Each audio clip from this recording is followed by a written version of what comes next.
So, Prepsteaders, that's an unusual name. It seems like it's like kind of a homesteading to me. It's like homesteading and prepping at the same time. Is that why you chose that title? Absolutely. Yes, it's right there at the intersection because one without the other is not complete. But if you've got both, um, there's a meeting point that's a balance that makes sense that is going to let you live in the present, but also prepare for the future. And that's kind of where we're at Hmm. with Prepsteaders. Okay, so I noticed on your website the description. Maybe we may have copied and pasted on our bio for you, but that you're not really saying prepare for, say, an apocalypse. You're just saying prepare for what's coming. Is that what do you feel is coming? It, Daniel, that's a huge question. And I'll tell you, what we've got is a whole lot of people that are preparing, thinking, okay, Jesus is coming back. He's going to rescue us and everything's going to be fine. And we won't have to suffer. And there's nothing bad going to happen to us because we're God's children. Now, you can tell already I'm a Bible believing Christian. And as I read the Bible, I don't see any promise that says, hey, you all get a free pass. Nobody's going to have to suffer. Nothing's going to happen to you. You just all get rescued with a free get out of jail free card. And I want us to prepare not only for that day, which absolutely we should be prepared for, but we need to prepare for the days between now and then when there are going to be birth pains among all over the earth. There are going to be things that we have to go through that we've never thought we would have to before. And some believe, yes, that we will be raptured before that 7 years of tribulation. I hope they are right. I want them to be right. But the reality is that even if we were, even if so, there are a whole lot of days where Christians are increasingly going to be persecuted, and not just in third world countries. Right here in America, we're seeing it exponentially increase with each passing day.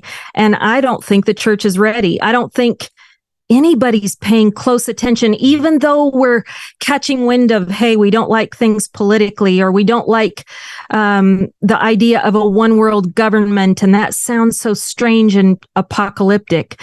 But I'm telling you, I don't think that we're ready for the days between now and the end. And so that's what I'm trying to prepare people for, of don't shut down your life. Don't stop living. We are supposed to abide until he comes, and we're supposed to live well and have an abundant, wonderful life here. But we need to grow backbones. We need to get courageous. We need to be bold. And we need to be willing to suffer for what we believe in. And I don't believe we are ready for that. Does that make sense? Well, of course it does. Are you familiar with Mark Robertson? Have you ever heard of that name? Oh, just barely. Okay, Yeah. he's an African American, but a couple years ago, he just an average citizen, and he went to a Mm-hmm. city council meeting where they were going to restrict guns.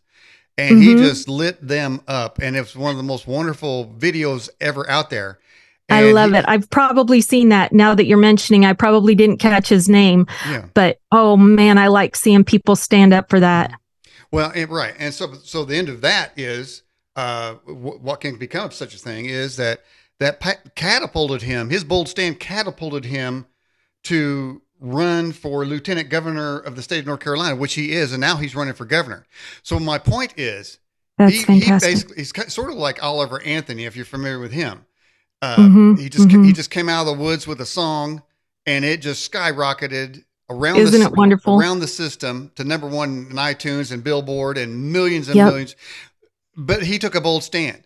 And people He said, well, sure did. so obviously a whole bunch of people are upset with the stand he took. Like, you're not supposed to say that. And it's the same thing with Mark Robinson.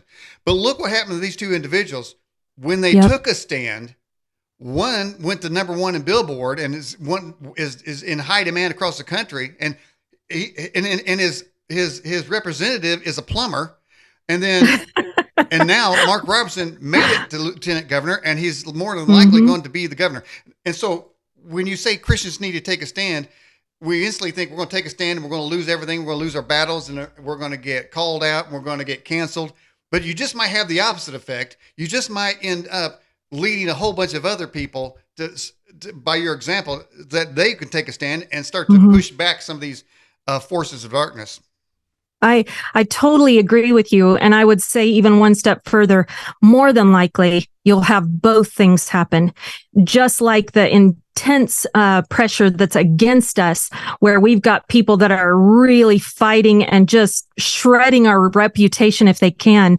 But you see, just like with the song and one guy just being faithful to speak the truth catapults him to a worldwide stage because he had enough backbone to take the flack as well as the praise. And I want us to grow that kind of courage where no matter how much opposition, it's worth it for the people that absolutely are desperate for leaders to step up to the plate and say, hey, I'll stand up for it.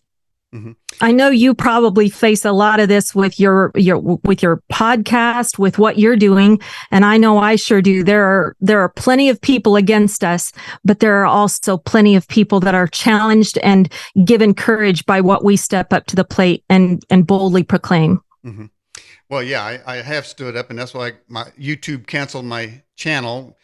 Yeah, with hundreds of videos on it, and I'm streaming on Rumble. Haven't had any problems since then. But then again, maybe I'm, I've kind of, even though I was sort of self-censored, I guess, in YouTube, but that wasn't enough. And so, and that's the thing. It's almost like I'm making a deal with the devil. Say, well, if, and that's a large view of the Christian community. Hey, if we don't want to judge anybody, and if somebody wants to live their own life and everything, well, we've said that for 50 years, and now we've got drag queens in public schools in kindergarten. Yeah. And so it's that kind of thing. They self-censored. Christians been censoring themselves for decades. And that's kind of why we are, because as far as I can tell, the Christian segment is maybe one of the largest populations out there in the country, but they just don't express outrage on hardly anything. The biggest outrage we ever heard was Bud Light. And I don't, I know. So I don't know, man. But on the other hand, I guess the hard work of a lot of people eventually got Roe v. Wade turned over one way or another. It got turned over. Yes, that's true. If we band together, we can make more of a difference. But also, we shouldn't use that as a cop out of if I'm going to stand up, I have to have people around me. And you want to say, no, stand up anyway, and let the people come that'll stand around you and band together to make a big difference like that. Well, but yeah, we've seen victories. Well, speaking of that, you certainly have had a number of people stand around you. What I'm seeing is you have about 335,000 YouTube subscribers. There's a bunch. Yep. Yep. And they're wonderful people. They are good folks that, oh man, they pray for me. They send little gifts and encouraging notes. And I feel overwhelmed with the blessings, besides the few that certainly let me know for their opinions on what they disagree with. So in your videos, what is a classic Christa Swartz Prepsteader video like? What's it about? What kind of information? What do you share? Well, I'm trying to appeal to not just Christians and not just the folks that are already homesteaders that have it all together. I'm really trying to talk to people who are just waking up to realize, hey, wait a minute, something's going wrong in this world, and I have sat complacently here on the couch far too long. Interestingly, my generation has grown up with very few skills passed down from our parents. Our grandparents all lived through the Great Depression and World War II, and they knew how to do everything. And they reused their tinfoil and their Ziploc bags and Tupperware until it just wouldn't go any further. And they knew how to stretch a dime and live off the land and all these things that we just somehow have this gap of. Once they learned all those things, they wanted their children to live a better life. America went into this kind of time of more opulence and abundance. And so some of those skills kind of missed a little bit of passing down like they maybe should have. Now, my generation is having to kind of relearn and ask the grandparents, okay, how did you do that? How do you bake bread? How do you split firewood? How do you, camp in the wilderness with nothing? How do you start a fire? And so for me, a Prepsteader video is how to learn how to abide till he comes, how to live on a homestead wherever you are. Take where you're at. It could be in a high-rise apartment in Chicago. I don't know. But what you have to work with, learn how to do as many skills as you can that are going to come in handy in the days ahead. It's going to give you courage. It's going to take away some of the fear and anxiety if the electricity goes out, if you can't communicate with your family because your cell phone is no longer available for that, or you can't travel anywhere. There are so many different things that if you have skills developed that are incorporated into your daily life, that they become part of just how you live, it takes a huge amount of anxiety and pressure off your shoulders, and you just kind of enjoy new knowledge, curiosity, learning new things continually, and it prepares you automatically so that if you were ever in a very stressful environment where you were forced into a situation that you had to use those skills, you would already be there. You'd already be ready. And so each episode, I try to teach one simple skill. It could be learn how to make fire. And then you need to have about 5 of those ways, by the way. So another video might be on how to make fire a different kind of way or a different kind of way, or how to sleep outside under the stars without a tent, or how to navigate with a compass. If you've never used a compass before, you better practice, because you don't just pick it up and go, oh, there's north. I think I'll walk that way. No, there's more to it. You need to learn how to use a compass. You need to learn how to understand the stars and the constellations. You need to know the skills our grandparents knew of baking bread, building a good fire, making a shelter, capturing water for yourself, and know how to filter it and make it so it's usable for your family to drink in an emergency if the water were cut off. How to garden, how to covert garden, which is one of my favorites, how to communicate covertly so that others that might be listening to your cell phone don't have to get in on the important stuff that you need to communicate. And I talk about that. I am constantly aware. I was in conversation with my brother on a text, and I thought, this conversation can't be happening, what we're talking about on this text. There's a digital footprint. By the way, Christa, the people in the live chat watching the show are complimenting you on the video picture, which is outstanding. Rarely do we get, I've done thousands of interviews, and rarely do we get a picture this crystal clear. So whatever you did is really good. By the way, we also have a poll on the website there and associated with this interview. It says, are you prepared for the days ahead? And the results are 51% say yes, I am. 26% says I'm thinking about it. 13 says not at all. 7 to 8% says I don't need to prepare. And another one, the last one is I trust the government. So so there are people that are thinking about it. But let me ask you something. Is it possible, and do you ever suggest people to try to live off the grid or live on the grid? Is it possible to live off the grid? It is possible to live off the grid. It's getting easier and easier every day. And I do think there are people that absolutely thrive in that situation. Now, it's not for everyone. And you don't see me living off grid And furthermore, you would not see me telling anyone that they have to, or that it's time to.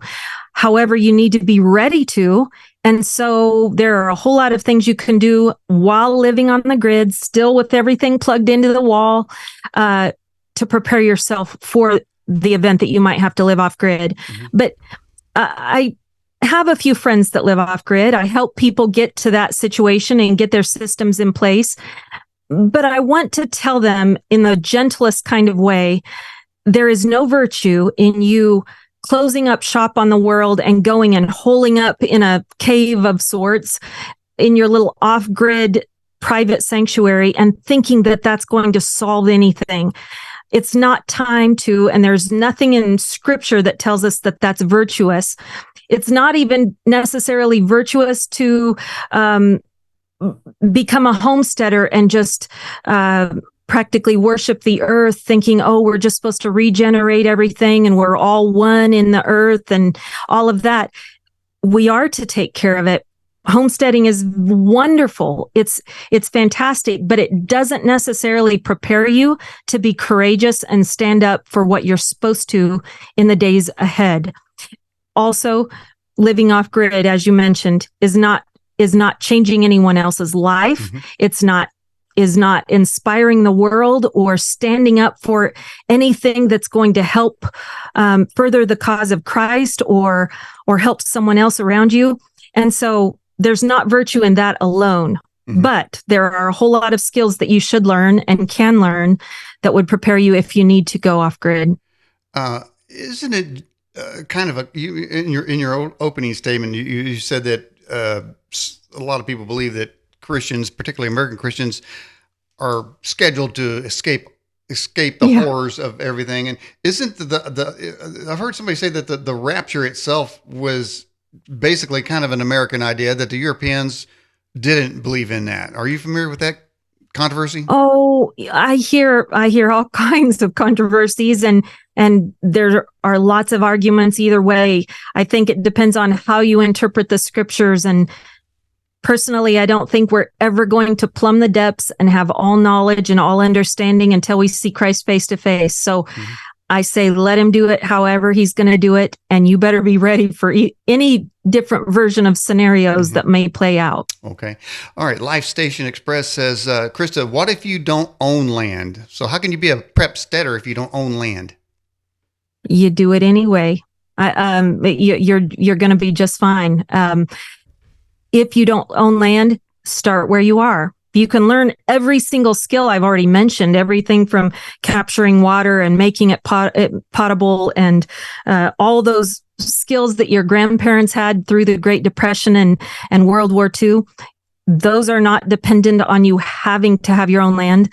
I would encourage you to figure out ways to grow things. You might need to do an extra bit of research on, okay, what can I grow in my windowsill? Or if you have a little balcony, what can I grow out there? Or hopefully you might rent, but even have a little bit of yard to work with where you should just capitalize every bit of attention you can on planting things that will sustain you in the days ahead in that yard. Mm-hmm.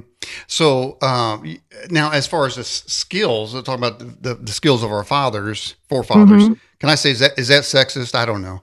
But no, it's not. If you're say living in an apartment, do you need to have the skill of starting a fire? Absolutely. Think about this. The chances, if you just took a week and gridded it out on an Excel spreadsheet or something like that, and you looked at how many minutes of your time are spent away from your house, that's going to give you the first indication of some of the preparation that you might need to make.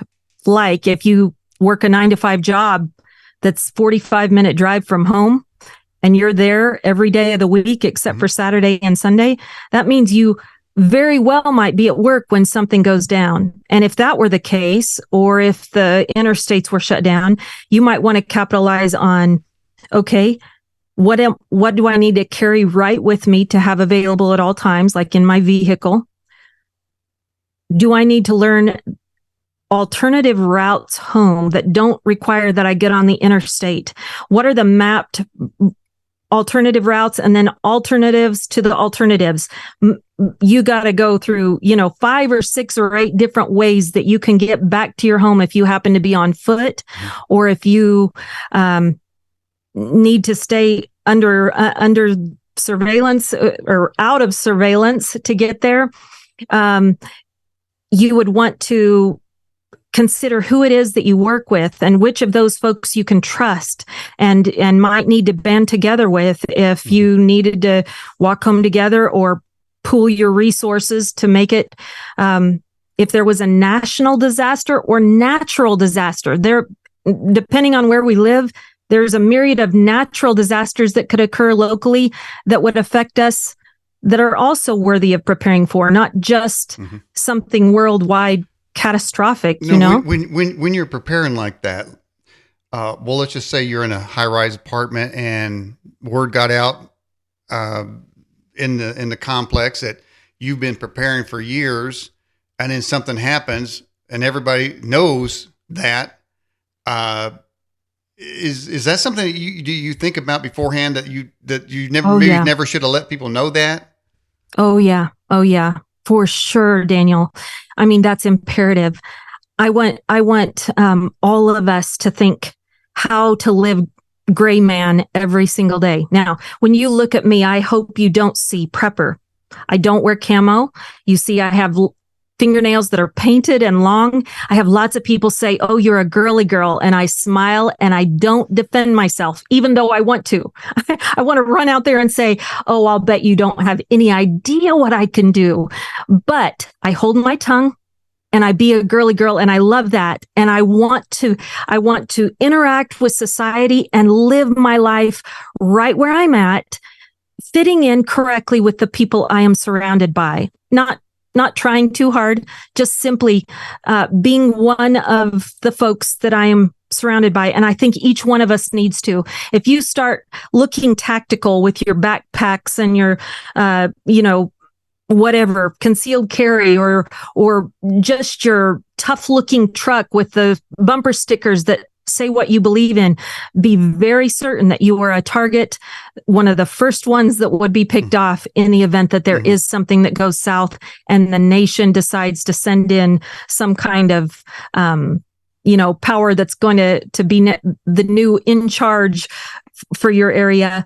I would say you want to be a master of living very gray man every single day, all the time, right now, starting now. Gray man, that's an original term to me. What does that mean? It just means you have nothing about you that sets you apart from anyone else. Blend in. Yeah. I read once that said that in this type of situation, what you want to do is take some spray paint on your house, just graffiti it, bust out some windows, and park your car out there and slash some tires. So if you needed to. So it looks like somebody's already been through. You ain't got nothing. I would hope that we aren't going to have it be that drastic, but you better be ready if you need to. Yeah, if you're the one still mowing your yard and keeping everything neat and tidy. And I'd take it one step further and say this. A lot of new preppers think, oh, if I just get a generator, then I'll have electricity. And I would say that is a poor decision, because that generator makes so much noise. It's going to draw everyone attention around, and you'll be the first one picked off, and they'll take that generator. Finally, somebody agrees with me on this issue, because I've always said that it goes dark and all of a sudden your lights come back on. You just put out a beacon, man. It's like absolutely. It's like the building in Ghostbusters, man. That thing was putting a beacon out to all the demons out there, and they all. That's what that lights do. You don't want to have a generator. And besides that, what are you going to get 3 or 4 days of refrigerated food when you're talking about months? You might get a couple extra days, but you also might get swarmed before your gas goes out. Because I don't think most people are going to have an accumulation of 10 to 20,000 gallons of gasoline under the ground or however they would keep it. So I do agree with you on the gray man principle. But I've got a really important theological question to you. Did I see on your website that you can eat daffodils? Daffodils? No, No, you didn't see me doing that. You saw daylilies. Oh, Daffodils daylilies. are Yeah. toxic, but daylilies, common daylilies. Now, all the special hybrids and stuff, no, those are not edible. But daylilies are edible, and their tubers under the ground are like little potatoes, sort of like if you grow sunchokes or Jerusalem artichokes. You can eat the daylily tubers just like that. They taste like little new potatoes, and they're wonderful. Besides being able to make fritters out of the heads of them and everything. So Christa, could I say about you that if a person went out into a forest, they say, man, they're running for their life. There's nothing to eat out here. We got to go back and submit. But would you look at the forest and say, man, this is a smorgasbord out here? Yes, I would. I love it. And you don't have to be a master forager to feel that way. But as soon as you realize all the ways you can eat a pine tree or cattails or kudzu or all the different things, the only thing I would caution is if you're not sure about mushrooms, boy, be very careful just thinking, hey, I found some mushrooms, I'll eat those. But you can become a really good knowledgeable source of identifying food all around you with very little effort if you'll just take the time and get out there and do it. Well, that's interesting. I guess I'll have a different point of view because I frequently go through eastern Tennessee and then the western North Carolina and in that kind of area to go to the mountains and hike and different things. And as I go through, I see the kudzu, and I always thought, man, yes. I hope it doesn't go to somebody's house, and covers the whole house. So I'm always looked at it as a nasty plant, but you're saying, hey man, there's free food right there. Yes, absolutely edible. If you're in the part of the country where it's taken over, man, get you some. That and cattails would be my first two things that any of us could identify and go out and forage for. If you can't think of anything else, man, find a pond with some cattails and find some kudzu that's climbing over something, and you would be able to sustain yourself for quite a bit of time. There's a couple of things I've learned over the years, and of course one of them is dandelions and all the benefits from that. And of course we raise bees, and so we see like not only are there's a human food, various things, but the bees love them. So when you go around my neighborhood, there's no weeds anywhere around. All of a sudden you get to my yard and there's clover all through there and dandelions all through there, and there's milkweed out there for the monarchs. I love it. And this is what I discovered, because when you think of milkweed, there's another thing. So as I looked at the kudzu, but now I previously looked at the milkweed, and then I discovered what it does for butterflies. But man, it's so fragrant, and the bees love that too. So I thought, so we're actively trying to grow the weed that everybody else has total disdain. So my neighbors, man, when it gets bad, don't come over and be asking me for my dandelions because you done killed all yours in your own land. Yep. So many people do that. And one of my strategies for multiplying the usefulness out of my garden is to even let a whole bunch of different specifically chosen weeds have at it. And dandelions are one that I let grow anywhere they want in the garden. And I'll work around them because those are so nutritious and have great properties, like you said, for multiple reasons, not just for us, but for the bees and other reasons. All right. We have this question from Jade, the moderator of our chat. She says, Christa, what are some of the plants that one could plant in the yard that would be an unobvious food? Okay. Well, I love thinking about the common daylilies. Those are what all of our grandmas grew up with, those in their front flower beds, and no one in the world would think that those were edibles. So start with your mind going that direction and go, instead of me planting just what's pretty, let me research every single thing I'm going to plant out in the flower garden, in the front flower beds, and make sure that it has an edible quality to it. So I have echinacea that grows out there and just looks like beautiful, cone flowers. You've got the sunchokes, the Jerusalem artichokes that just look like big, tall, black-eyed Susan daisies. You've got the daylilies. And then in your yard, you've got white clover. I make a wonderful white clover pudding that makes my mouth water talking about it. Wow. Literally every spring, it's my favorite thing, but white clover is all through the year. The dandelions and the dandelion roots. You've got sorrels, any of the different sorrels, but wood sorrel is the most common here in Tennessee. the chickweed. Oh my goodness. Chickweed is fantastic to just eat plain, but then when it does turn into those awful, horrible cockleburrs that stick to your socks when you go through the yard, you just let them come on and pick those cockleburrs. You can roast those and they make a fantastic coffee replacement. So you can use the cockleburrs. Then you've got, there's so many different things. Of course, wild onions and wild garlic and chives. You'll need all of those. And lamb's quarters, one of the best, most nutritious thing. But my favorite, I really would say, is probably purslane, because purslane is kind of a succulent type, thick, puffy little thing that grows here in Tennessee. Whenever it hits 90 degrees, it just goes crazy. And that's about mid-June. You'll see we have purslane cover everything and grow out of everywhere it can. But it has more vitamin A in it. If I'm saying this right, I'll have to make sure you do your research. Okay. It's got more. It's not vitamin A. It is.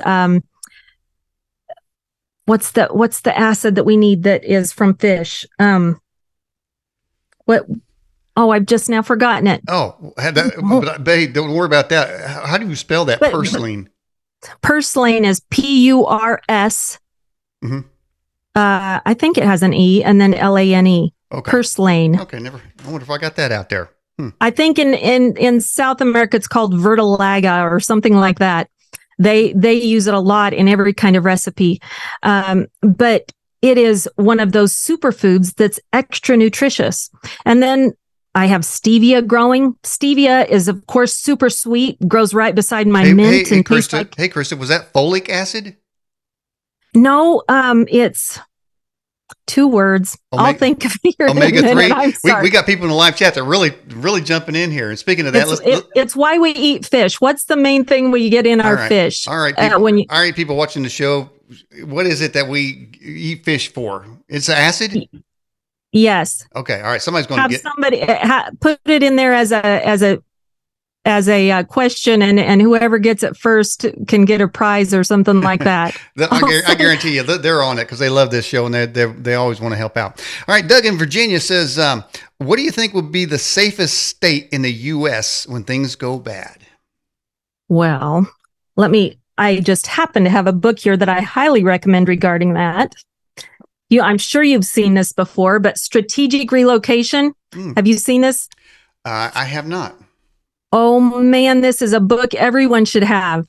This is by Joel Skousen and his son Andrew Skousen. Mm-hmm. And they take every single state in the union and rate it with stars of what they recommend. And they rate everything from Second Amendment rights to prevailing winds, nuclear threat sites, all kinds of different things. The crime rates of those states, the topography, the soil content, and the growing season length, and everything like that. It's absolutely fascinating. I will say New York, I'm just on it right now. It gets 1 star out of 5.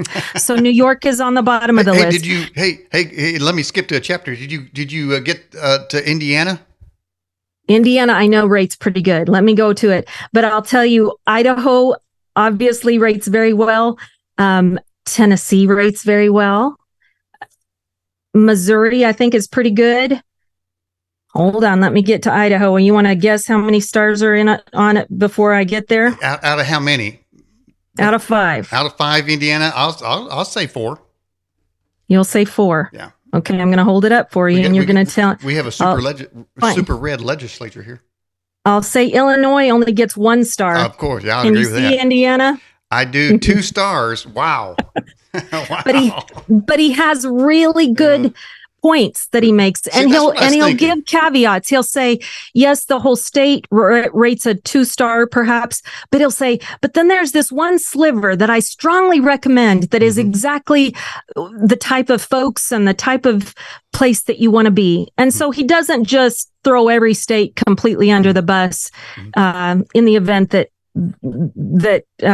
overall it doesn't rate well. Okay. But to answer her question, I would absolutely vote. Idaho is a good one today, as of the day of this broadcast.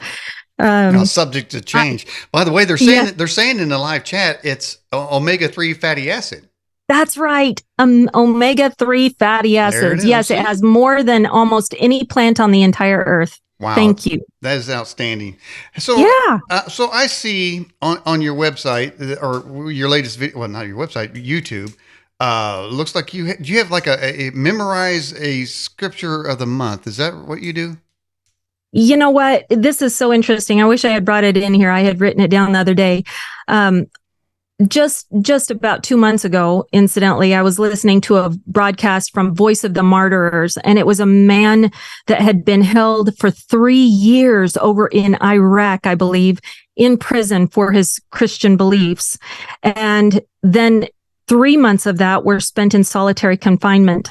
And finally, he was released and he was interviewed about his experience. And he was just absolutely aglow with hope and joy and the love of life. And you just thought, man, for someone who was so persecuted, how could he be this way? But at the very end of the broadcast, they said, okay, how can we pray for you? Like, what's your number one prayer request? And man, it hit me what he said. He said, pray for the American church to have to suffer. Pray for more suffering in America because they will not turn to God until they're required to suffer. And as awful as that sounds, he was saying, don't pray for me, pray for yourselves, that somehow suffering is allowed to enter in enough that people turn back to God. And then he said the number 2 thing he wanted to leave with was, and memorize scripture, because while I was in prison, the only thing I could have with me was my memory.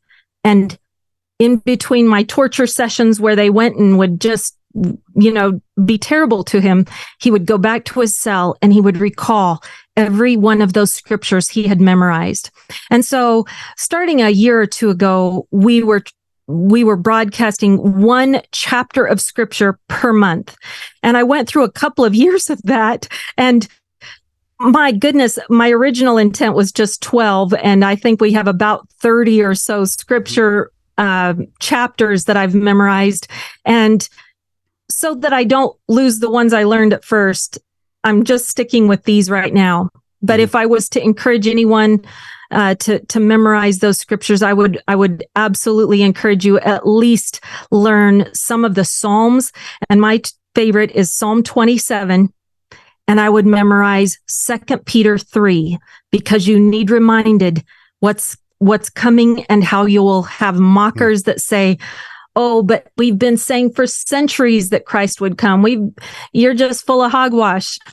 That's covered in that 2 Peter 3 chapter. And I would just say, oh man, if you just memorize those 2 chapters, Psalm 27 and 2 Peter 3. Well, storm up in your heart for the days to come. Well, there's some people in the Washington, D.C. gulag from January 6th. That's all they have. And unbelievably, many of those people have their faith is what's keeping them alive in there. And I hope, I don't know if they're even allowed to have a Bible, but their faith, that would have been a place where, and any of us could be brought up on charges just for whatever. Right. If they want to get you, whatever they want to come up with. It doesn't really, the truth is not even the issue. Just if you come up on their radar, they can do that. And you may find yourself in that way.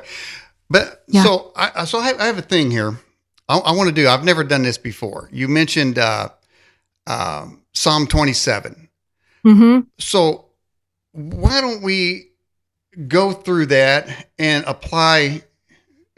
See how it goes. I mean, I'm not sure it's even go. I'm just going to try it and go through it and apply its message to today's culture and its type of thing. I'm going to jump out of the picture. I'm going to take you out of the picture too. Sure. And let's see how this goes. See if I'm going to completely botch this or we're going to actually do something that's relevant here.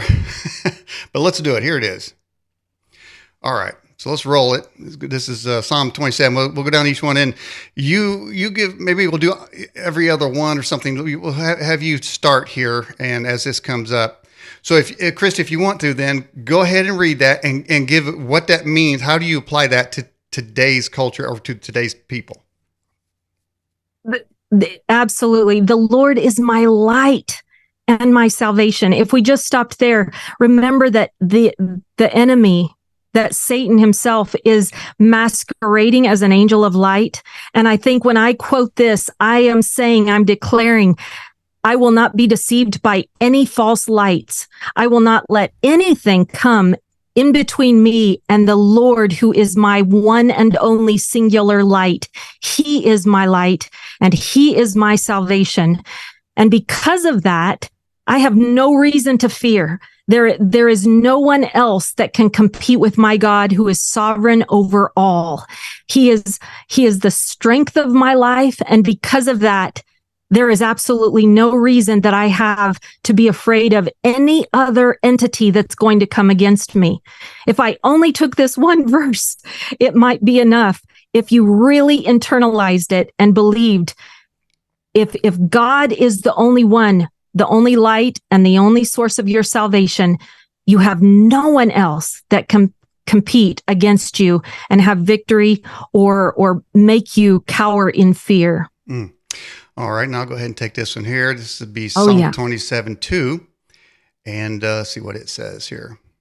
All right, when the wicked, even my enemies and my foes, come upon me to eat up my flesh, they stumbled and fell. That kind of reminds me of some of the scriptures where the enemy would come in like a flood, and then they would end up battling themselves. So it says, based on what the foundation that you read in verse 1, that your enemies will come and they will try to devour you. And I think that to eat your flesh, to me, is saying they will eat your finances, they will eat your family, they will eat your relationships, they will eat your possessions, and they will try to do that, but they will stumble and fail. It seems that the plans of men in the eyes of God is foolishness, and he laughs at their derision. So, knowing that the Lord is your light, when the wicked will come, and this, in my opinion, they do come, but you have to know that God will fight the battle for you. You know, the Psalm where it says, "He that dwelleth in the secret place of the Most High abideth under the shadow of the Almighty," and they will not be able to get through. And they will stumble and fall. And I don't know if they're evil plans. I mean, the plans against the attorney, was a district attorney of Texas, the attorney general. Their plans were so evil, and they had all those charges against him and all these false witnesses, and they stumbled and they fell. Let's go to verse 3. Back to you. It's awesome. Yeah, and verse 3 is kind of a continuation of that. Though a host should encamp against me, not just one or two enemies, but a whole posse. Even if a host should encamp against me, my heart will refuse to fail. I will not fear. And though war arise against me, in this I will be confident. I just see each one of us being who are willing to have a backbone to stand up against the deception that is just exponentially increasing around us. If we can know the word of God and stand firm in it, it's going to be like a rock foundation that is going to keep us absolutely secure, even if the entire world were raging against us. We can have faith that we're going to be all right. Okay. And then moving on to 27:4 says, one thing I have desired of the Lord that I will seek after, that I may dwell in the house of the Lord all the days of my life and behold the beauty of the Lord and inquire in his temple. And this kind of goes to something that you said earlier here, is that you said, don't cower in a corner. God doesn't want you to cower in a corner. He wants you to seek after him and the beauty of his holiness and the beauty of the Lord, inquire in his temple, and come to him with a full heart of faith, expecting that he understands you, that he has a plan for you, and you can inquire in his temple. And of course, we know that we are the temple of God, so our prayers, that's how we inquire, and he will give us the answer. So, but I will desire of the Lord, and I will seek after. And you notice, somebody said, well, hey, I thought this program was about prep studying. You know, Christa, what we're doing right now, we're doing some major prep studying by looking at the Word of God. Yes, for sure. And we'll get back to the practical stuff in just a few minutes, but I'll tell you, they go hand in hand. You can't just prepare physically and mentally with a bunch of preps and think that that's going to solve anything for you, especially in light of eternity. This next verse, it says, I just love it. It says, for in the time of trouble, he shall hide me in his what is it? Pavilion, in the secret place, in his tabernacle, he will hide me, and he shall set me up upon a rock. I love the concept of having him be my foundation, but also my covering. So he's underneath me, he's surrounding me on the sides, and he's above me. And above us is our head. That's where we're so deceived when people come in and get in our mind. And if you watch the World Economic Forum in Davos, and you listened to their agenda and you heard them showing, I hope all of you have seen it, the footage of them explaining how they can track your brainwaves. They can tell you the PIN number of your bank account.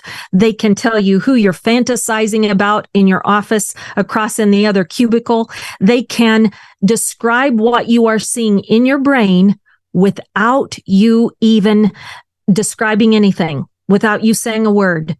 They have gotten that much technology advanced now so that they can read your brainwaves. That should be very disconcerting. And so more than anything, I want the Lord to be the covering over me also. Put a tent over me. Keep my head secure, Lord, so that I am not surveilled when I'm supposed to be. I pray often that he hides me in plain sight. That's gray man for you, is that the Lord would hide you in plain sight, even if you're surrounded by your enemies or those who would deceive you or even try to read your brainwaves. I know it sounds weird, but if you haven't seen that footage, go watch the World Economic Forum and see what they're saying, and you'll realize, nope, it's here.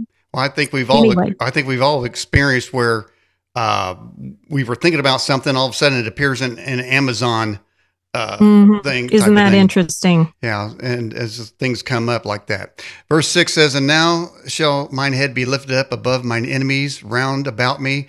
Therefore will I offer in his tabernacle sacrifices of joy. I will sing, yea, I will sing praises to the Lord. You know, that kind of reminds me, didn't the disciples, they were in prison and they were singing, and did not the chains drop when they were singing? Yes.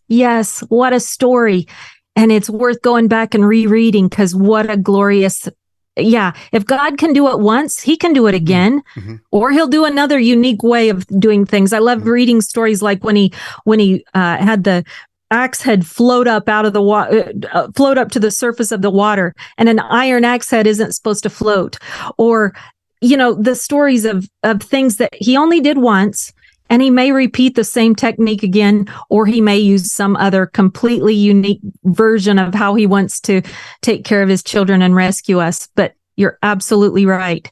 He can do anything. All right, Christa, back to you on 7. Hear, O Lord, when I cry with my voice. Have mercy also upon me and answer me. Let me read number 8 as well. It just says, when thou saidst, seek my face, my heart says to you, Lord, your face do I seek. And I think these two verses just go together with a cry from his children. He loves hearing us call him Daddy and Lord and Master, and putting ourselves before him and say, hey, I can't save myself. I can't rescue me, but you can. Please don't turn your face away. I'm imperfect. I am just as messed up as the next guy. I don't care who you want to point out. We are all so messed up. But when we fall before him and ask for his mercy and ask him to not turn his face away, he's like the best Abba Father Daddy that will not refuse his child, and he picks us up and he holds us. And I love that this is just the cry of David's heart as he wrote this. The Lord has told us to seek his face only. And it's our duty to say back to him, you know what? You are the one I will seek. You've told me to. I'm obeying you. And yep, I'll get it imperfect, but I'm going to seek you with all my heart. And I know you'll reward me for that sincerity and that authentic search for you. All right, well said, well said. And then moving on here to number 9. Hide not thy face from me, put not thy servant away in anger. Thou hast been my help. Leave me not, neither forsake me, O God of my salvation. And that's one of the scriptures, Christian, that I find myself claiming that this is the goodness of the Lord leadeth men to repentance. And I think hopefully everyone is saying, because some people think, well, there is a certain fiery, fearful indignation that can happen. But I find that the Lord is more generally, he is quick to forgive and long in patience. Yes. And if it wasn't for that, we'd all be destroyed. So we say, Lord, don't hide your face and your servant away in anger. And I think his message is that he to go from what you just said, he loves his children, and there is not anger, and he has long suffering and patience toward us, in that while we were yet sinners, Christ died for us. He is the God of our salvation. That's the loving Father, and he's not somebody up there looking for you to slip up. And so many people claim they put that on Christians, their face, saying, well, God just wants to strike people down. Who wants to serve a God like that? That's not the God that I read about, Christa. Nope. I agree with you. I agree with you entirely. All right. Number 10. I love this next verse because there are so many of us that have grown up with scars from a past indiscretions of our parents who might have gotten a divorce or were hurtful toward us, or children who have abandoned their faith or abandoned us or even turned against us. And this verse says, when my father and mother, or in some versions of the Bible, it says, even if my father and mother forsake me, yet I know the Lord will take me in. Now, there's a reason he put this verse in here, because he knew there are so many orphans out there. And really, if you get down to it, all of us are orphans. But even if you had every one of the people that you trust and love, every spouse turned against you and left you high and dry, even if your own mama turned against you, God forbid. But even then, know that you have the promise that the Lord himself will look after you. You are not alone. And in the days ahead, when the whole world gets shaken, trust that he has not abandoned this promise. It is till the end of time, and he will look after his children. So seek his face, call on him, and know, even if everyone you've ever trusted in is a total hypocrite or abandons you or even throws you under the bus, put you in prison, he will look after you. I love that verse. All right. Verse 11, we have, teach me thy way, O Lord, and lead me in a plain path because of mine enemies. When he says teach, you mentioned memorizing the Bible and various scriptures. When we study the Bible, he is teaching us. And and that becomes a light upon our path, so that we're not stumbling around in the darkness. He will lead you in a plain path. In other words, that path is lit by the knowledge that he's given to you through the understanding of the Holy Spirit.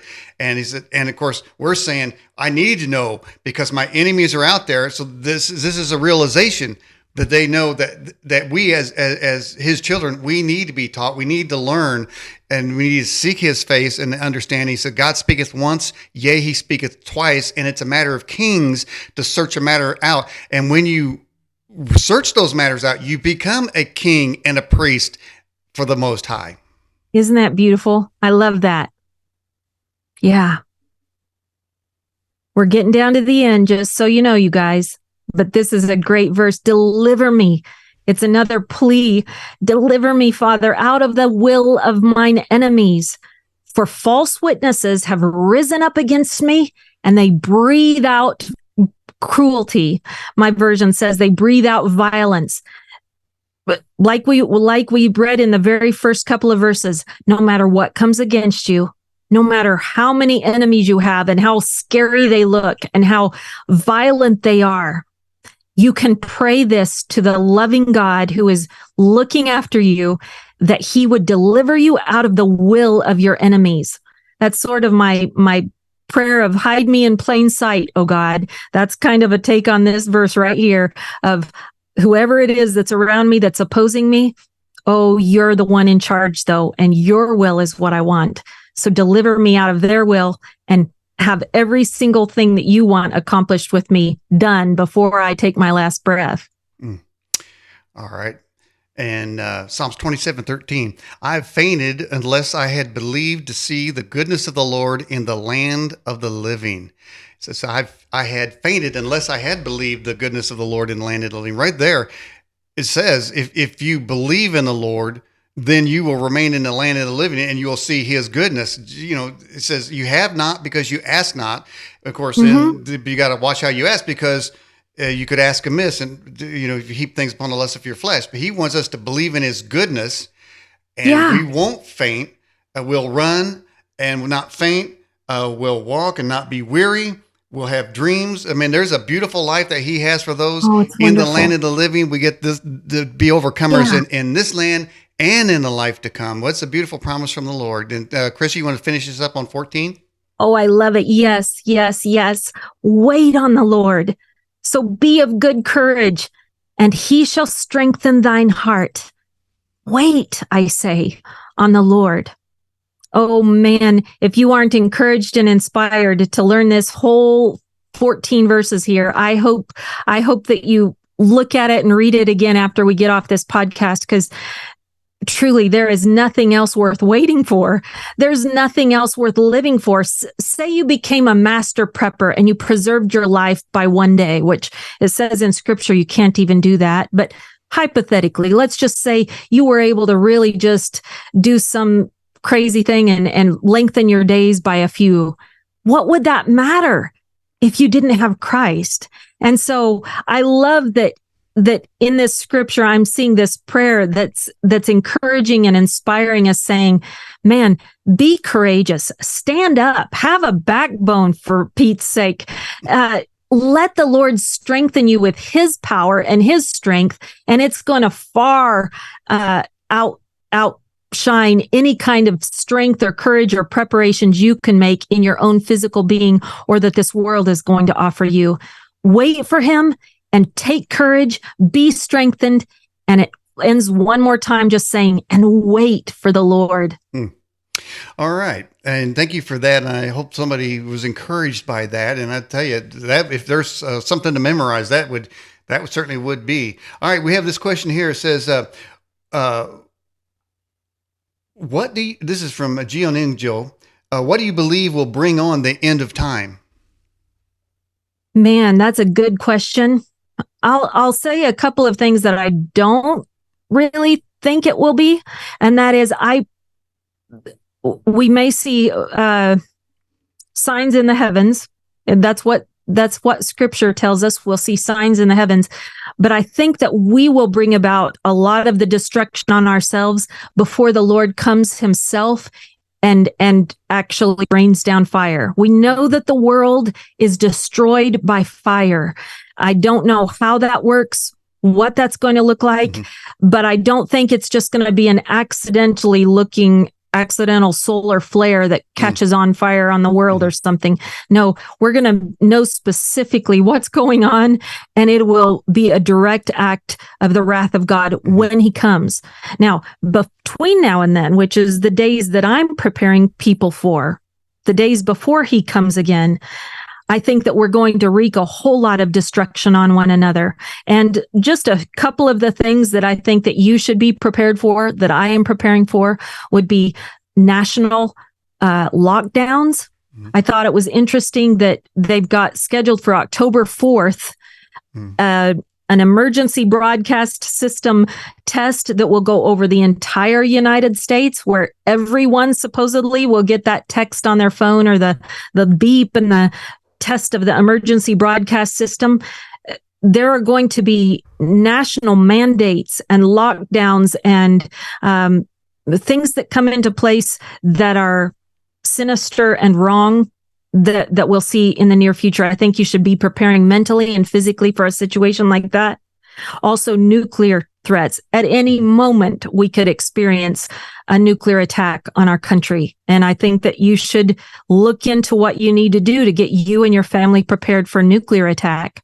But cyber attacks are huge right now. You've seen what's going on down there in Las Vegas, where whole systems are being hacked by cyber attacks and hackers. I think those are just little petty precursors to what they can do to all of the banking systems, to all of us everywhere. If the banking system was shut down and you did not have access to your money, how long could you survive?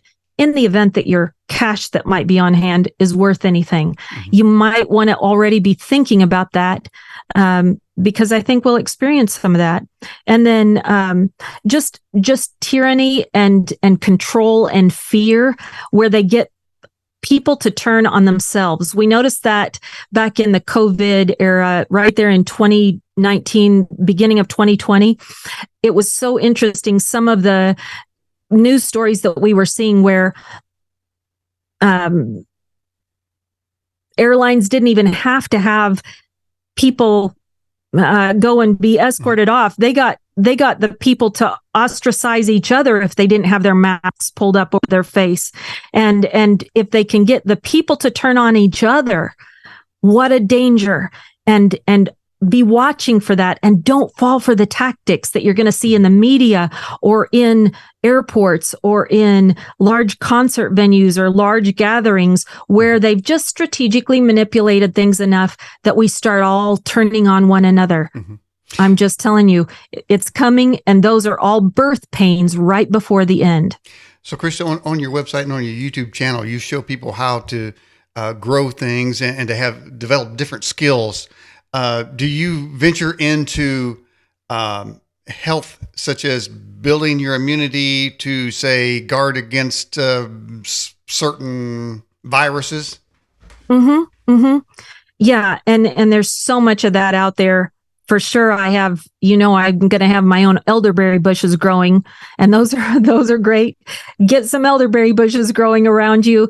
Get some garlic growing. Get some honeybees like Daniel's got.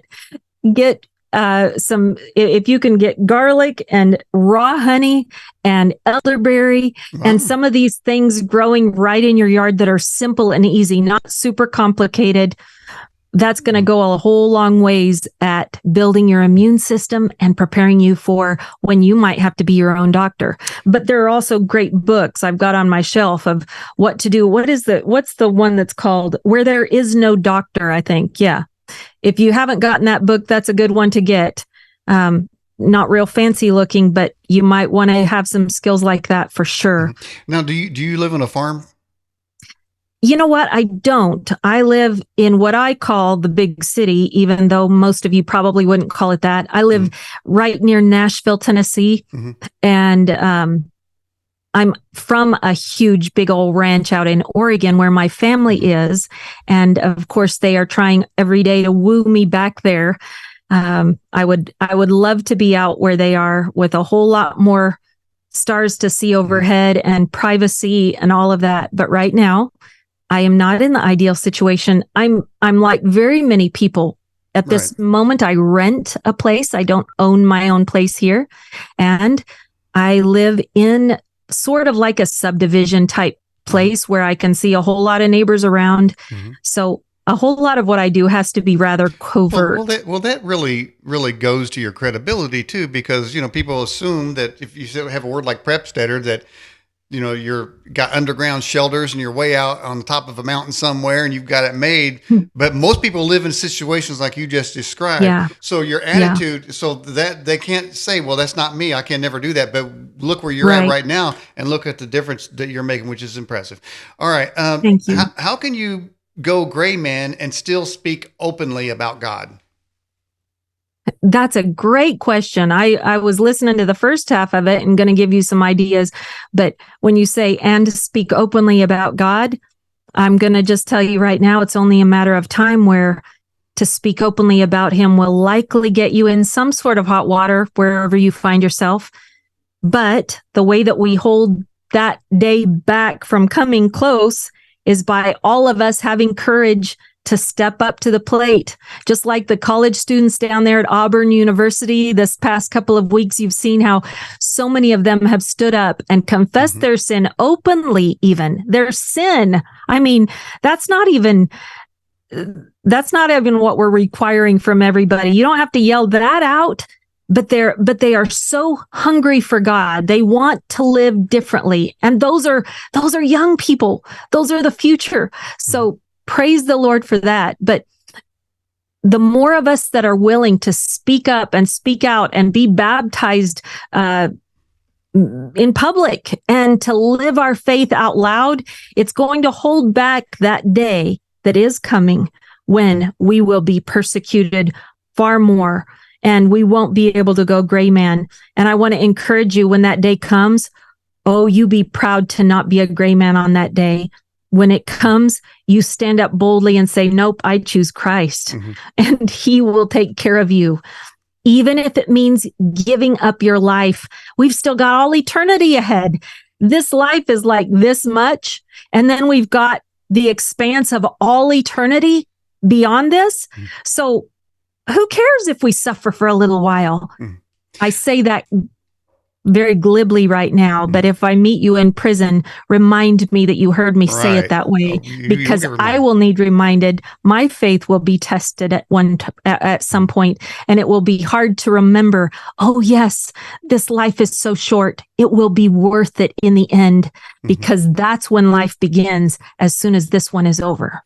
Well, when you talk about Prepstead and being prepared, I was just thinking that it's, the Bible says, put on the whole armor of God. And I was thinking along with that, in any battle situation, the warriors aren't putting the armor on when they're being attacked. They need to have the armor on before. You say, well, I'm not being attacked. Well, that's okay. When you think peace and safety, that's when something's most likely to happen. So what you're saying is we need prep with a whole armor of God before that happens. And then therefore stand for, therefore, so that's right, Daniel. Not here yet, or to the degree that we all suspect is coming down. And I think most people, after they've seen what's happening, know that something on that order is coming. And so here it goes. Yeah. So be prepared. And have your armor on before you need to have it on. That's so true. You don't want to have to scramble. Think of that spiritually and physically. So prepare physically before you need it. And I know that something like a nuclear gas mask, for instance, that's a big ticket item. And especially if you have children and want to buy one for each of the family members, I know that's a huge investment. But if you pray about it and feel that that's something you need to prepare for, let it be a worthy investment. Get it now, because you won't be able to when there's some sort of nuclear fallout in the sky around you. It'll be too late. Yeah. I want you to prepare spiritually and physically right now in advance. And if you didn't use it, that might be a barter thing too. You might use that as a barter thing. I mean, honey's going to be a barter thing, I can tell you that. Peter from Australia says, Christa, how hard is it to make one's own fuel? Have you ever done that? Not really. No, I haven't. Let me ask you another one then. Another hard question. Well, have you skinned a buck? I have skinned a buck, or helped with skinning of a buck. If my father was listening, he'd say, "No, you didn't skin it. I skinned it, but you were there helping." So I never have. I have definitely helped, and I have certainly been in charge of a big butcher knife, cutting up a whole bunch of deer and elk and bear and cougar and all kinds of animals all my life. But back to the fuel thing, I just want to mention, I collect eggshells, and I want to encourage all of you. You'll see several episodes we have coming up on Prepsteaders about eggshells. They are an amazing source of calcium that can be used for several different things. And one of the things that you can make with that is like a napalm or like your own sterno cans and that kind of fuel. And so I was making that, a couple of weeks ago, and I had to call the fire department out because I messed up the recipe and got in trouble. I'm not going to go into all the details right now, but you want to be careful. If you're young, you want to have supervision, because it's not for the faint of heart. But eggshells were part of that equation, and I thought it was hilarious. The fireman came out and they recognized me from Prepsteaders, and I felt so embarrassed. I thought if they just didn't know who I was, but I'm not supposed to be the one having to call the fire department to come out and help me when I mess up my fuel recipe. So I have tried, and I have several close to being perfect situations that I've gotten worked out, but it takes more tries than just one to get it just right. Well, still, it goes back to what I said earlier about fuel in general. I mean, you're going to run out. Nobody can have enough. But let me ask you, what are 3 absolutely must-have things? I know that's simplified, but hey, and in what quantities? 3 absolutely must-have items to begin prep studying on a serious level, and in what quantities? Oh man, I don't know that I'm going to be able to be precise on that. Of course, the first and most important thing would be a Bible. You have to have a Bible, and you have to know how to read. So let that be your number one prep if you have nothing else. Like we mentioned, you may be in a situation where your memory of what you've read and memorized out of that is all you have to work with. But the first thing that I tell people is get yourself an oil lamp. You see it spiritually symbolized in scripture where it talks about the 10 virgins and how some of them had their oil lamps with plenty of oil to last through the night, and some of them didn't. And what happened? And that's a bad story. You want to definitely be one of the ones that's numbered among the people that are ready. And so as a source of heat and light and the ability to cook, I say if you don't know anywhere else to start, get yourself a good oil lamp and learn how to use it with the right kind of oil that you can have inside the house. You know, there are different kinds, and you want to make sure you know how to do that, know how to have either a way to make more wicks or buy a bunch of extra wicks. But an oil lamp is one of the very first preps that I tell everyone to get.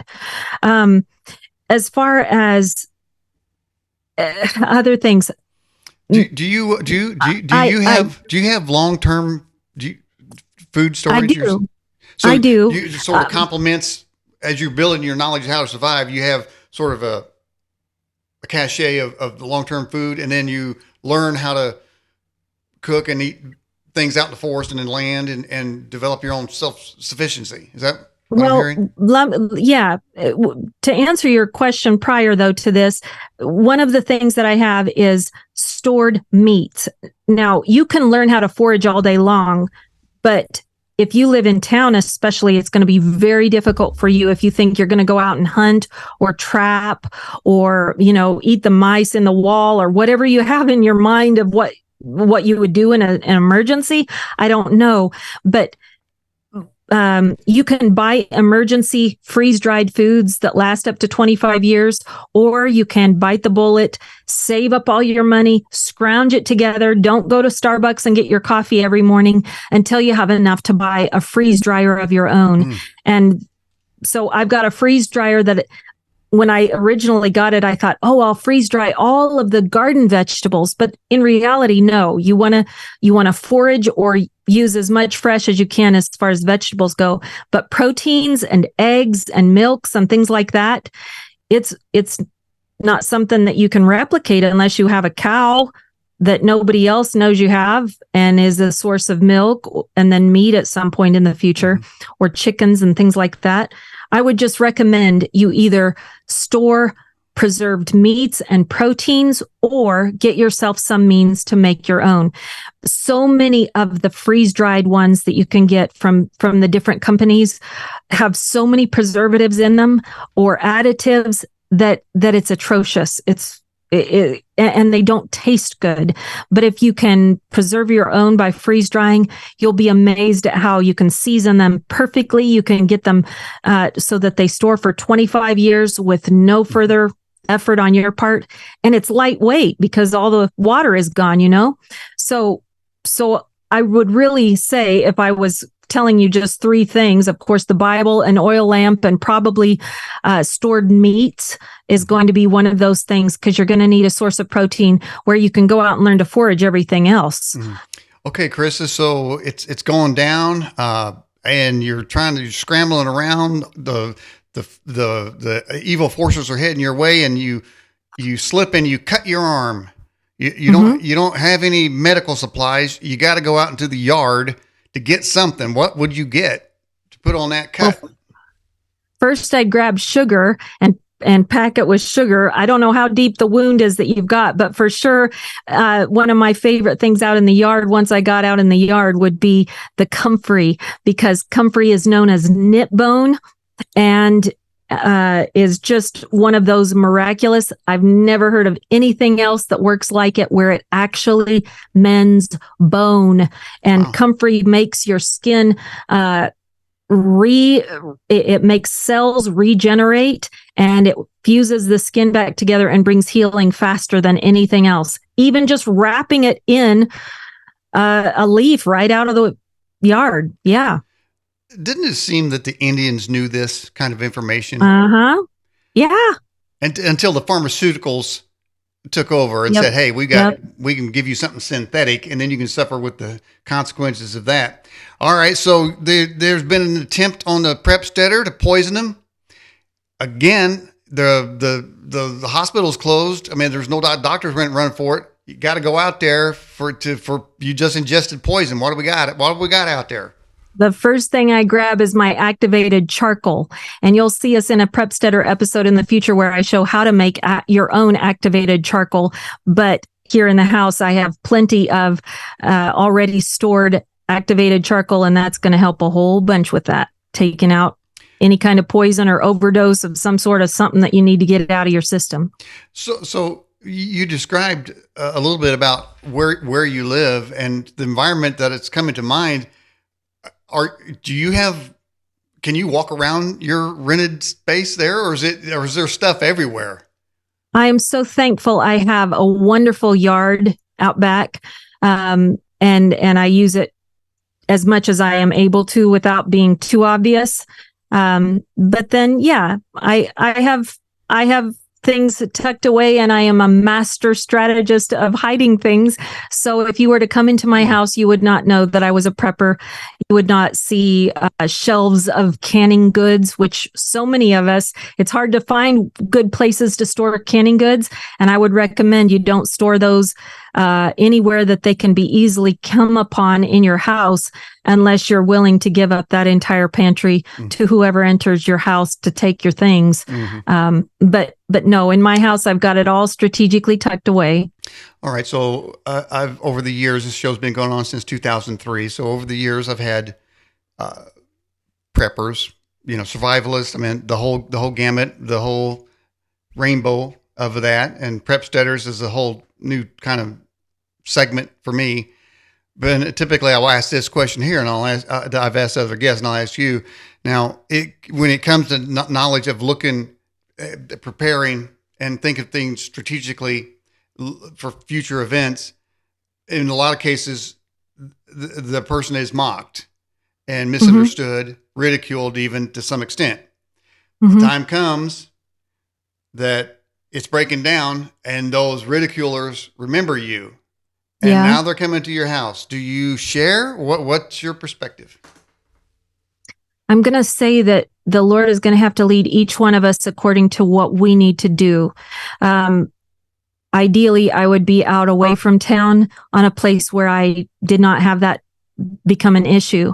But I will say that because of circumstances that make me very much aware that the Lord has placed me here, I feel like I'm on a divine assignment. And even if it puts my life at risk, I know that He has chosen who the neighbors are on my right and left and across the street and on the other side of my yard. I know every one of them. And when they are sick, I go and take care of them and their situations. I try to represent Christ as well as possible, knowing that at any time they could throw me under the bus, they could turn on me. And yet I think, okay, if He handpicked who I am in between in the scenario I find myself, and if I am certain that the safest place I can possibly be is in the center of God's will, whether that's overseas or here in the U.S. or in the city or in the country or in a cave, if I believe that the safest place is in the center of His will and that is where I'm standing at this moment, then I have to trust that whatever comes down the pike, whatever happens, He is divinely orchestrating and helping me know what to do for that moment. I ask for wisdom, and I have, even in my bug out bag, I'll say, or you can call it your get home bag or 72-hour bag, whatever you like to call it. I always carry two so that I am ready if there is one other person that I can supply it to. And since I am a woman, incidentally, I've prepared the other one for a man. Now, the reason for that is because a man could easily overpower me and want supplies. Secondly, I know that if I prepare it for a man, it's going to have bigger hiking boots in there and things like that that would probably fit somebody smaller. Does that make sense? Mm-hmm. So it would be useful for a man or a woman, but I carry two of pretty much everything I've got, so that in the event that it's time to help someone, I'm ready. And then when I run out of that, I'll leave the rest up to the Lord. And I know He has a way of doing things that are supernatural that I have no way to predict how He'll accomplish them, but He does. And I'll worry about that when I get to that point. So do you unequivocally believe that in the event that, say, something's coming down, that you, if God wanted you to be in a different place, that you would have an undeniable knowledge of that? Or do you have to assume that whatever choice you make is His guidance? Some of both. For sure, I can't speak for anyone else, Daniel, because I think there are so many Christians. I don't know, you could call them, I don't know. There are many people who claim to identify as Christians, and I think that's enough. But as far as having a relationship with God where they talk to Him daily and they listen to Him speak to them through His Word, we don't have so many of those out there that are seeking Him, seeking His voice and trying to hear Him and trying to be led by Him. And so I can't speak for anyone else except for me, but I am seeking Him, and I do believe He will lead me. And if He wants me somewhere else, He knows tomorrow and the dangers that are there already waiting. And if He needs me to be somewhere different than I am right now, He'll get me out of the way of that danger before tomorrow comes. And I think that we can trust that. And if we do come face to face with that danger tomorrow, and here we are standing without a way to avoid it, trust that He knew that already, and that He is walking beside us hand in hand through that danger, and will keep us as we need to be kept in that moment. So whether we escape trial or whether we have to go right through it, He is with us, and either way, we are His. Does that make sense? Absolutely makes sense. Okay. I want to follow up with another question. Do you suggest people have you mentioned you have bug out bags, but do you have a bug out location? Mm-hmm. Yep. So do you suggest people have it? I mean, and should it be in proximity of where you're at? And because wouldn't you think if this chaos comes, you may not be able to go to the highway. So can you walk there? Do you expect that you should be able to drive there? And I think there's an estimated maybe that no matter what happens, you might have 3 days to go where you want. I don't know. I know that we have a 3-day food supply in the stores, but as far as, say, something bad happens, say, they see a fleet coming across the Atlantic or Pacific and it's coming, you're going to have some amount of time. But so do you suggest having a bug out place close to where you live, or do you put a circle, say, well, I can get in this much time, I can get here? How do you look at that? Okay. I think that you should have about 3 different plans. Okay. So your very first number one top plan would be get home. If you can hole up at home, that's ideal. That's where all your supplies are. It's where you're safest and most familiar with what you've got to work with. So I would say let that be plan A. Plan B, a strategic location nearby. And then a different one if that doesn't work out. But besides those, and kind of almost before you have those, I would be very strategic in mapping out where you spend the most time. So if you're at work and you know that you come home and go to work each day a certain time, and it takes you a certain length of time, and you always take that same interstate and then you turn onto that road, I want you to find alternative routes like we talked about earlier. And I want you to think of placing geocaches, or people call them just caches, CASHE, caches of supplies or things that are going to help you along the way.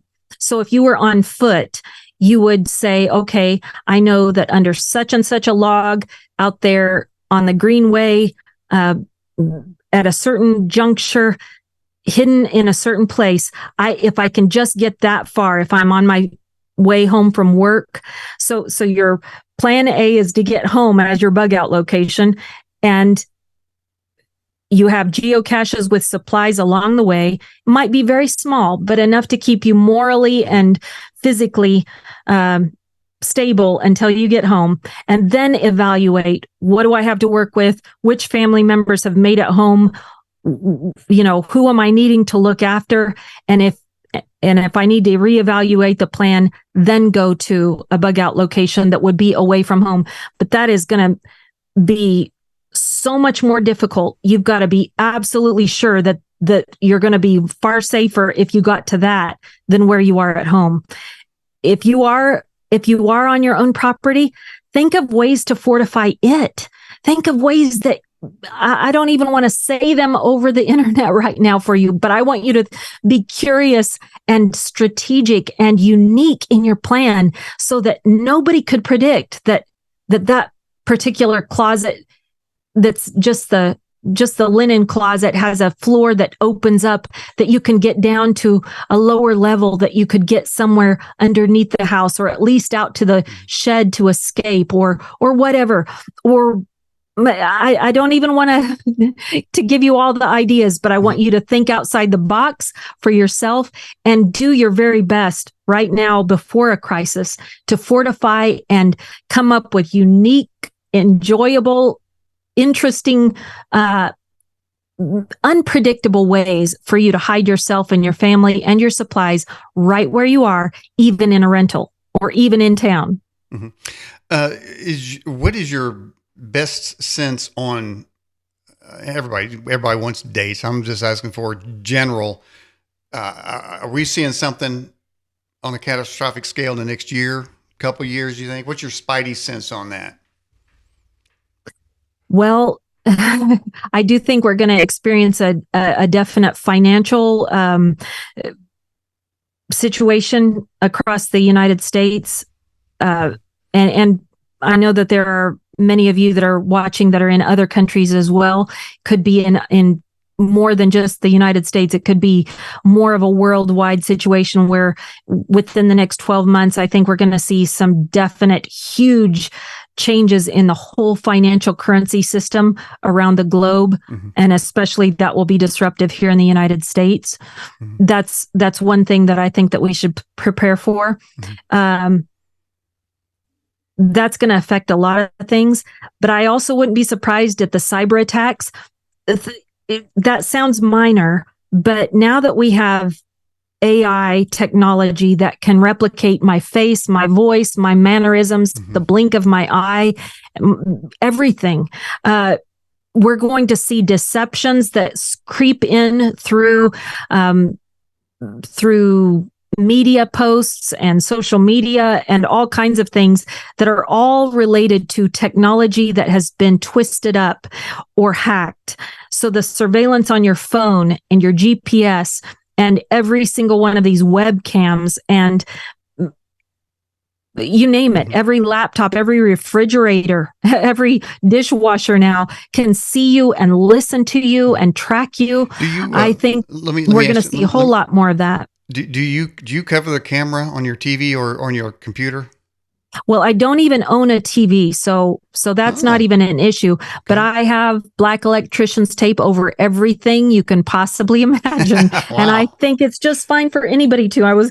Wherever my phone is, I keep black tape over every one of the little holes. And there are more than one. Wow. If you have an Android like me, they have the front-facing camera, mm-hmm. but then they also have like two other little hidden cameras mm-hmm. right on the face of your phone mm-hmm. so that they can do retina detection mm-hmm. and scan your thumbprint and all of those. Mm-hmm. Man, you Google it, find out where all those hidden cameras are behind the surface of your phone and get black tape over those as well. Do you have a Faraday cage?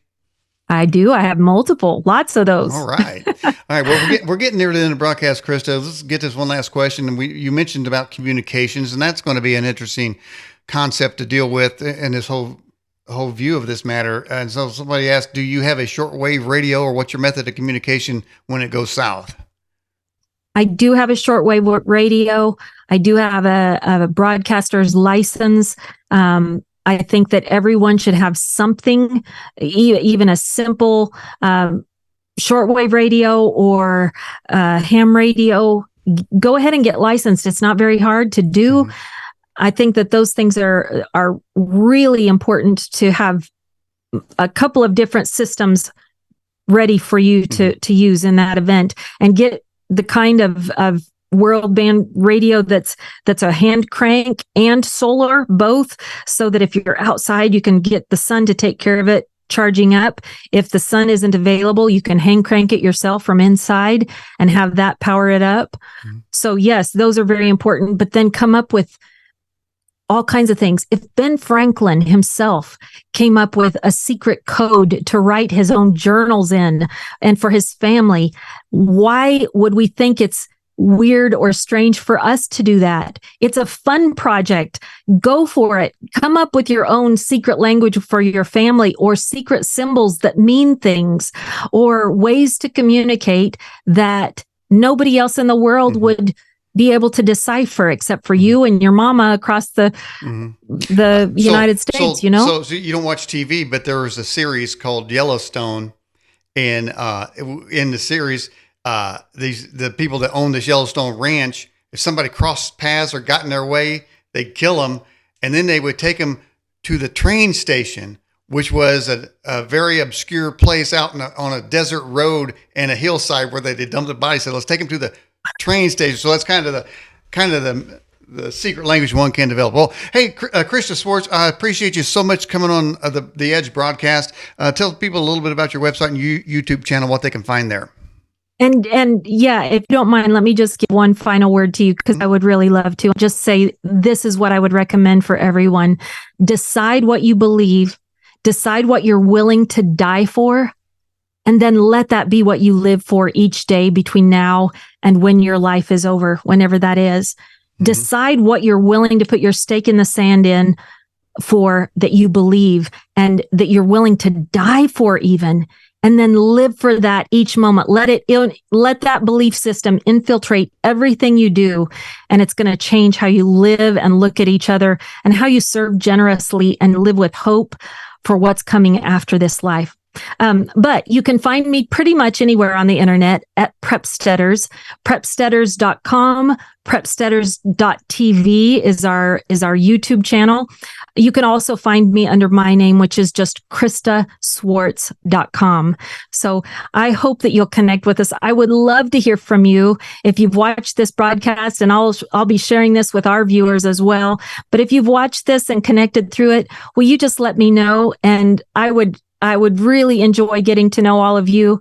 And I'm serious when I say this. I know it sounds strange, but I pray specifically for the people that were handpicked that happen to be listening and watching each episode and this podcast even now. So I am going to be praying for you that God gives you discernment and wisdom and takes away every bit of fear for the days to come. Awesome.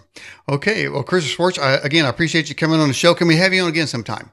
I would love it. Thank you so much, Daniel. I really feel privileged and honored to have been with you today. Okay. And now in the interviews you've done, how was this format? How did it come across to you? Just great. I'm so glad that it was a conversation and that you didn't just turn it over to me, because I love hearing your interaction, and you have a whole lot of scripture and a whole lot of wisdom that is beautiful to have a conversation throughout with. Okay. All right. Well, Christa Swartz, I appreciate it. And I would say keep on Prepsteading. Thank you. I will. And I hope you do too, Daniel. I will. All right. Good evening. All right. God bless you. You too.